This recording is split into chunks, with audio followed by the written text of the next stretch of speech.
So my name is Hans Peterson.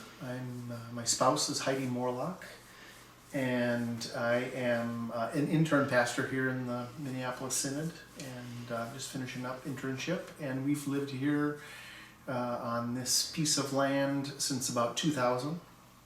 This is the farm where Heidi, my wife's, her grandparents were dairy farmers back in the day.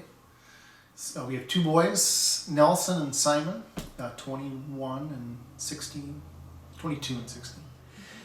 The main things that we have done in our house design or thought of, especially with this house, have been, they were influenced by living in a farmhouse that was drafty and had holes that were getting increasingly bigger in size, so larger critters could come inside. But we had a very energy inefficient house. So some of the things that were important to us as we thought about the design here were to spend some extra money on insulation, making sure it was very well insulated, and to pay a little more for some windows to make sure that they were going to be keeping in the heat. And we also have a geothermal system, and then keep our basement radiant in-floor heat at about 50 degrees in the winter, and then for the most part in this common space, kitchen, living, dining, and then upstairs here, this whole area is heated by this masonry stove from Finland, soapstone. And we make a couple fires here during the day, crank it up, gets in a heat. We're able to actually cook up here too, make pizzas if it's a really cold day.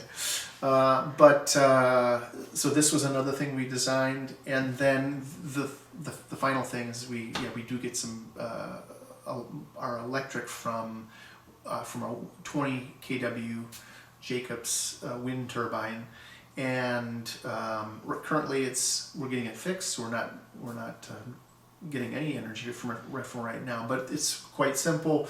If the wind is blowing and we don't need all the energy, it gets sold back to our power company, Minnesota Valley Electric Cooperative. And if it's not blowing and we need some, we draw that way. It is quite a talking piece when someone drives up and you see a big old wind turbine on your property. And the biggest question we get is,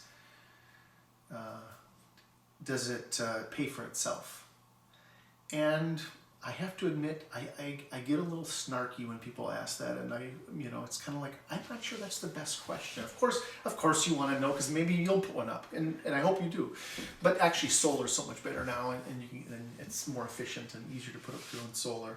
But the question about, is it worth the investment? Does it pay itself off?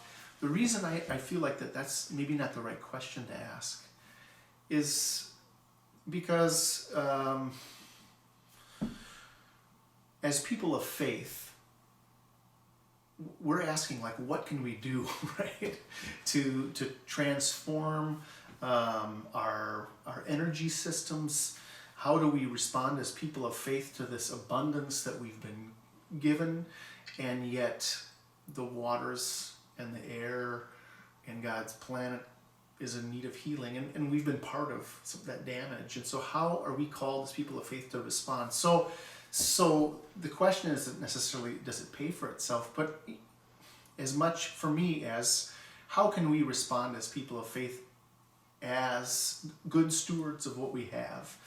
And I know it's complicated, and I live, I all kinds of hypocrisies all the time when it comes to energy. But we did put up a turbine, and we made a choice. I guess some people might choose to spend money on a snow machine or an ATV or a lake cabin, and we just happened to want to spend our money in this way because we felt good about it. And instead of going to a cabin up north, when the wind's blowing, we walk around the farm and we hear the wind turbine spinning, and that, honestly, we feel good about that. My morning routine in the winter time, and especially during Lent, as it gets really cold, but even before that, in Advent and through Christmas and Epiphany, that my spiritual practice is not only to sit down with a cup of coffee and meditate in silence or read a devotional, but that part of my spiritual practice really is connected to making a fire and having this connection to energy, to the dead elms on our property that we've taken down and that are now heating the space. And what a beautiful thing. So